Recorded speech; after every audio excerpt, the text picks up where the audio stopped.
Hello दोस्तों, कैसे हो आप लोग। मैं आपका होस्ट एंड दोस्त विपुल और स्वागत करता हूँ एक नया ताज़ा जॉब अपडेट में। ये जो जॉब अपडेट है AAI मतलब एयरपोर्ट अथॉरिटी ऑफ इंडिया की तरफ से, एयरपोर्ट की तरफ से ये वैकेंसी निकाला गया है। इस वैकेंसी में हम लोग एक एक डिटेल में बात करेंगे, एक एक पोस्ट पे हम लोग डिस्कस करेंगे और एक एक टॉपिक को हम लोग क्लियर करेंगे। जो क्या क्वालिफिकेशन है, ग्रेजुएशन 12th अप्लाई कर सकते हैं कि नहीं, और एक्सपीरियंस क्या मांगा गया है, क्या कैसे है, तो सब कुछ इस वीडियो में हम लोग बात करेंगे। तो एक एक डाउट को हम लोग बिना कुछ देरी किए हुए क्लियर करते हैं। तो सबसे पहले ये देख सकते हैं आप लोग वेबसाइट पे आ चुके हैं, airport authority of India. Airport का ये वेबसाइट है, जो उसके बाद हम चलते हैं नोटिफिकेशन पे और वहाँ पे जाके हम लोग बात करते हैं। तो सबसे पहले देख सकते हैं हम लोग नोटिफिकेशन पे आ गए हैं। यहाँ पे देख सकते हैं भारतीय एयरपोर्ट अथॉरिटी इंडिया, यहाँ पे इसका नोटिफिकेशन है, एडवर्टाइजमेंट है। तो एक एक यहाँ पे हम लोग टॉपिक पे बात करेंगे। एडवर्टाइजमेंट नंबर ये है ER/02/2024। उसके बाद हम आते हैं नीचे और उसके बाद देखते हैं क्या कैसे है। देखिए, airport authority of India invite online application from the eligible candidate who are domicile. अब देखिए, अप्लाई कौन कौन कर सकता है, कहाँ कहाँ स्टेट के लोग कर सकते हैं, उस पर हम लोग बात कर लेते हैं। ये ऑल ओवर इंडिया वैकेंसी है या नहीं, इस पर पहले बात कर लेते हैं। देखिए, सबसे पहले वेस्ट बंगाल के लोग अप्लाई कर सकते हैं, बिहार के लोग अप्लाई कर सकते हैं, उड़ीसा के लोग अप्लाई कर सकते हैं, छत्तीसगढ़ के लोग अप्लाई कर सकते हैं, झारखंड के लोग अप्लाई कर सकते हैं, and Andaman and Nicobar, island and Sikkim के लोग अप्लाई कर सकते हैं। अब कौन कौन से पोस्ट पे अप्लाई कर सकते हैं, इतने स्टेट के लोग अप्लाई कर सकते हैं। ये ऑल ओवर इंडिया वैकेंसी नहीं है। ये डाउट आपको क्लियर हो गया। अब चलिए देखिए, पोस्ट जो रहेगा वो पोस्ट कौन कौन सा रहेगा। इस पोस्ट में अगर हम बात करें SR असिस्टेंट इलेक्ट्रॉनिक्स, यहाँ पे आप देख सकते हो। उसके बाद SR असिस्टेंट अकाउंटेंट यहाँ पे लिखा हुआ है यहाँ पे, and SR assistant official language में यहाँ पे 3 पोस्ट के लिए वैकेंसी निकाला गया है। जो पे लेवल रहेगा वो लेवल 6 का रहेगा at various AAI airport authority of India, मतलब एयरपोर्ट पे आपका जॉब रहेगा। लेकिन एक चीज़ मैं क्लियर कर दूँ, ये जो आपका जॉब लगेगा ये कहीं भी ऑल ओवर इंडिया में कहीं भी आपका लग सकता है। ये फिक्स नहीं है, जो जिस स्टेट से हो, जिस डोमिसाइल से हो, वहीं पे आपका जॉब लगेगा, ऐसा कोई फिक्स नहीं है। देखिए, अप्लाई करने के लिए इस वेबसाइट से आप अप्लाई कर सकते हो। मैं इसका वो बता दूंगा कब से अप्लाई होगा, कैसे होगा, क्या होगा। तो नीचे चलेंगे और एक एक पॉइंट पर हम लोग बात करेंगे। चलिए देखिए, अब हम नीचे आते हैं और देखते हैं जो आपका जो पे लेवल मैंने आपको पहले ही बता दिया था, जो लेवल 6 का दिखा रहा था ऊपर। अब देखिए, सैलरी जो आपको मिलेगा 36,000 से यहाँ पे स्टार्टिंग है और 1,10,000 तक यहाँ पे अच्छा खासा सैलरी आपको दिया जाएगा। अब देखिए, पोस्ट कोड और लेवल ऑफ पोस्ट और नंबर ऑफ वैकेंसी कितना क्या है, उस पर भी हम लोग बात करेंगे। तो सबसे पहले देखिए, सीनियर असिस्टेंट इलेक्ट्रॉनिक्स एनी मतलब लेवल 6 के लिए नंबर ऑफ पोस्ट जो है 21 है। उसमें UR के लिए 12 दिया गया है, SC के लिए 3 दिया गया है, ST के लिए 1 दिया गया है, OBC NCL के लिए 3 और EWS के लिए 2 यहाँ पे वैकेंसी दिया गया है, आप देख सकते हो। सीनियर असिस्टेंट अकाउंटेंट के लिए लेवल 6 पे नंबर ऑफ पोस्ट 10 दिया गया है, UR के लिए 8 है और SC के लिए 1 है, ST के लिए कोई पोस्ट नहीं है यहाँ पे, OBC NCL के लिए 1 है और यहाँ पे आप देख सकते हो EWS के लिए कोई पोस्ट नहीं है। सीनियर असिस्टेंट अकाउंटेंट में सीनियर असिस्टेंट ऑफिशियल लैंग्वेज यानी 6 नंबर ऑफ पोस्ट 1 ही है और UR के लिए बस 1 पोस्ट यहाँ पे ऑफिशियल लैंग्वेज में दिया गया है। अब अगर हम नीचे आए और कुछ इंपॉर्टेंट पॉइंट पे बात करें यहाँ पे, तो देखिए यहाँ पे एक्स सर्विस मैन वगैरह वगैरह को जो वो रिजर्वेशन होता है वो आपको दिया जाएगा। ये यहाँ पे मेंशन है, जो आपका चलते आ रहा है रिजर्वेशन वो आपको दिया जाएगा। इंपॉर्टेंट डेट अपडेट अब देख ले, तो डेट जो है 5/8 से ये अप्लाई होगा। अब ये स्टार्ट नहीं हुआ है और इसका लास्ट डेट जो रहेगा 26/8 रहेगा और 26/8 तक आप 26 अगस्त तक आप अप्लाई कर सकते हो। एग्ज़ाम डेट अभी निकाला नहीं गया है, ये एग्ज़ाम डेट अनाउंस किया जाएगा। तो ये वेबसाइट हम चेक करते रहेंगे, वहाँ पे अपडेट आएगा, नहीं तो टेलीग्राम से जुड़ जाइएगा, वहाँ पे आपको अपडेट मिल जाएगी। चलिए अब आप देखते हैं एप्लीकेशन फ़ी आपको क्या कैसे लगेगा। तो एप्लीकेशन फ़ी जो है यहाँ पे हम देखेंगे, उसके बाद बात करते हैं। तो देखिए, यहाँ पे आपको DA वगैरह जो मिलता है वो मिलेगा, बेसिक पे HR DA TA जो मिलता है वो benefit, medical benefit, security scheme, social security, CPF, gratuity वगैरह वगैरह जो मिलता है वो मिलेगा और अच्छा खासा सैलरी यहाँ पे आपको देखा जाए तो मिलेगा। उसके बाद हम आते हैं एज क्राइटेरिया में। एज क्राइटेरिया जो रहेगा वो 18 से 30 और जो रिलैक्सेशन वगैरह आपको मिलता है वो यहाँ पे मिलेगा। यहाँ पे मैं आपको बता दूँ तो उसके बाद हम नीचे आते हैं और कुछ इंपॉर्टेंट पॉइंट पे बात करेंगे। नीचे आएंगे, उसके देखते हैं क्वालिफिकेशन एंड एक्सपीरियंस।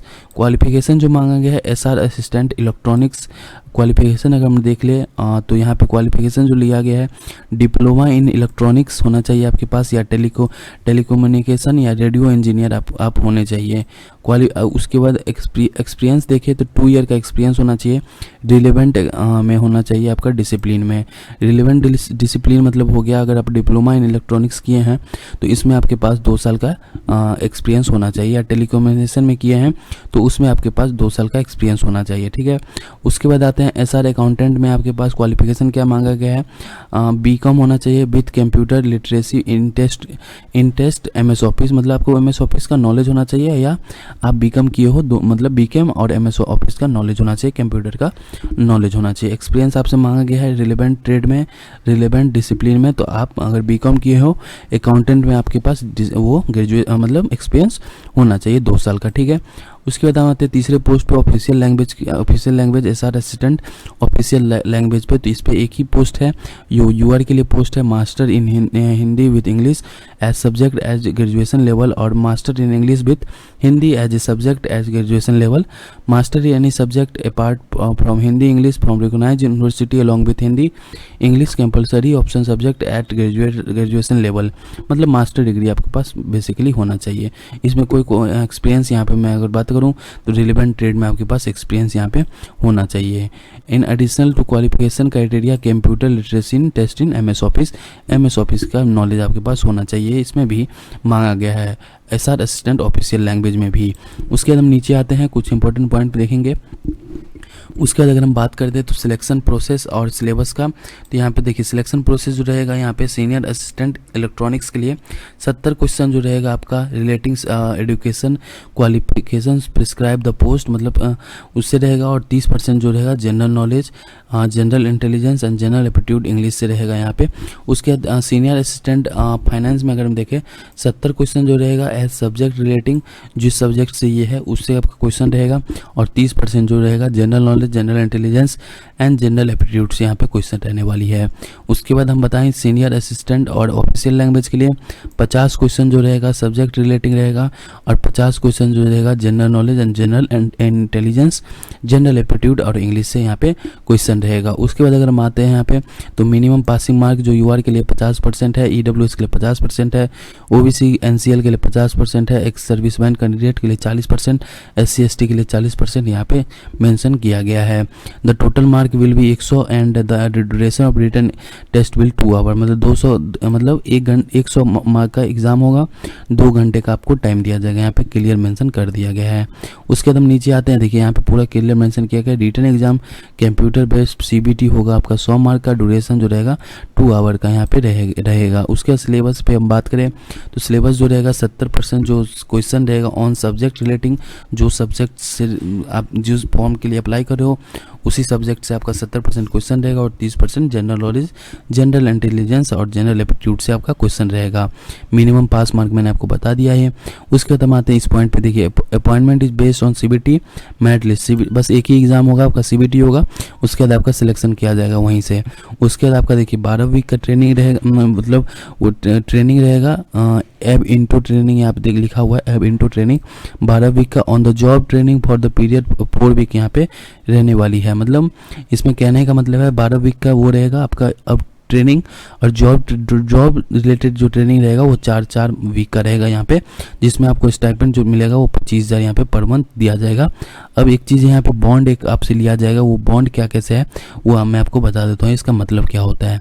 अब हम नीचे आएंगे, देखिए बॉन्ड जो है, bond recovery amount in case of resign जो आप कीजिएगा फ्रॉम AAI इन फर्निश्ड बेलो। देखिए अगर आप रिजाइन कर देते हैं इस ड्यूरेशन के बीच में, 12 वीक और 4 वीक के ड्यूरेशन के बीच में क्या कैसे पेनल्टी लगेगा और क्या कैसे लगेगा वो मैं आपको एक बार अंडरस्टैंड करवा देता हूँ, बता देता हूँ, उसके बाद हम लोग बात करेंगे। देखिए सबसे पहले मैं आपको बता दूँ बियॉन्ड 1 मंथ और 2 मंथ, मतलब इसका कहने का मतलब है अगर ट्रेनिंग के 1 से 2 महीने के अंदर आप अगर ये जॉब छोड़ देते हैं तो आपको 50,000 रुपये पेनल्टी लिया जाएगा, यहाँ पे दिया गया है। उसके देखिए अगर ट्रेनिंग के 2 से 3 महीने के अंदर आप छोड़ते हैं तो 75,000 रुपये आपको पेनल्टी लिया जाएगा आपसे। जो सैलरी दिया जाएगा ना यहाँ पे 25,000, उससे पेनल्टी आपको लिया जाएगा। उसके बाद उसके देखिए 1 से 2 साल के अंदर अगर आप छोड़ते हैं यहाँ पे, 1 से 2 साल के अंदर आप छोड़ते हैं यहाँ पे, तो आपसे 1 लाख रुपये यहाँ पे लिया जाएगा।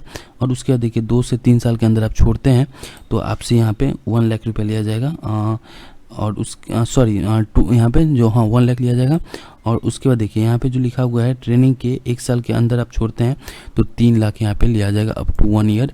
तो 3 लाख रुपये यहाँ से आपसे लिया जाएगा 1 साल के बाद, तो 3 लाख रुपये। Beyond 1 year to 2 year 2 lakh रुपये यहाँ से लिया जाएगा। बियॉन्ड ईयर 3 साल के बाद अगर आप छोड़ते हैं तो कोई रुपये आपसे नहीं लिया जाएगा, यहाँ पे क्लियर मेंशन कर दिया गया है, ठीक है। उसके बाद हम नीचे आते हैं। सीनियर असिस्टेंट अकाउंटेंट का जो रहेगा रिटन टेस्ट रहेगा CBT, 100 मार्क का, ड्यूरेशन 2 आवर रहेगा। MS ऑफिस का नॉलेज होना चाहिए, 2 आवर का यहाँ पे आपका ड्यूरेशन एग्जाम का रहेगा। कंप्यूटर देखिए एक चीज़ है यहाँ पे सीनियर असिस्टेंट अकाउंटेंट के लिए आपका एक कंप्यूटर लिटरेसी टेस्ट इन MS ऑफिस जो होगा वो 2 आवर का होगा। ड्यूरेशन डिटेल इन ये हम अभी देखेंगे, आपको बता दूंगा। उसके बाद हम नीचे चलते हैं। यहाँ पे सीनियर असिस्टेंट ऑफिशियल लैंग्वेज के लिए यहाँ पे दिया गया है, तो ये सब हम नीचे जाके भी बात करेंगे। देखिए एप्लीकेशन फ़ी जो रखा गया, एप्लीकेशन फ़ी 1,000 रुपये रखा गया है। UR OBC EWS कैटेगरी के लिए यहाँ पे दिया गया है ₹1,000 only included paid. Women SC/ST candidate also the apprentice who have successfully complete on 1 year apprenticeship training in AI apprentice। ये सब छोड़िए, ये सब इम्पोर्टेंट नहीं है, हम आगे बताते हैं आपको। Guideline for filling online application, ये गाइडलाइन वगैरह है, तो ये सब मैंने आपको बता दिया। 5/8 से ये फॉर्म अप्लाई होगा, जो 26/8 तक इसका एप्लीकेशन चलेगा। उसके बाद हम नीचे आते हैं और ये स्टेप वाइज बताया गया है कैसे क्या अप्लाई होगा। अगर ये अप्लाई स्टार्ट होता है फिर हम लोग एक वीडियो लाएंगे, उस पर हम लोग ज़्यादा अपडेट देंगे आपको, ठीक है। उसके बाद हम नीचे चलते हैं। 1,000 रुपये बस UR OBC EWS वगैरह वगैरह के लिए लिया गया है। SC/ST PWD के लिए फ्री में ये फॉर्म यहाँ पे अवेलेबल है, फ्री में अप्लाई कर सकते हैं, कोई दिक्कत नहीं है। ये अप्लाई के लिए बताया गया कैसे क्या अपलोड करना है, फ़ोटो वगैरह, ये वेबसाइट वगैरह दिया गया है, तो इसमें उतना इंपॉर्टेंट नहीं है। सेंटर जो रहेगा, इस सेंटर में आपको बता दूं जो रहेगा the computer based online examination will be conduct at venue across test centre in West Bengal, Bihar, Orissa, Chhattisgarh, Jharkhand, Sikkim, Andaman Nicobar, island. यहाँ पे सेंटर आपको दिया जाएगा इस स्टेट में, ठीक है। यहाँ पे सब कुछ मेंशन कर दिया गया है। बाकी तो कुछ ऐसा इम्पोर्टेंट पॉइंट नहीं है जो बताया जाए, तो इतना ही था इस नोटिफिकेशन में। जो भी अगर आपको क्वेरी है, कोई डाउट है, तो कमेंट बॉक्स आपके लिए खुला हुआ है, वहाँ पे आप कमेंट कीजिए। टेलीग्राम पे ज्वाइन कीजिए, वहाँ से आप अपना डाउट पूछ सकते हैं, मैं आपको ज़रूर जवाब दूंगा। तो वीडियो कैसा लगा एक बार ज़रूर कमेंट बॉक्स में सजेस्ट करें, फीडबैक दें, जिससे मुझे मोटिवेशन मिलेगा। तब तक के लिए थैंक यू सो मच। मिलते हैं अगले वीडियो में अगले जॉब अपडेट के साथ, तब तक के लिए धन्यवाद।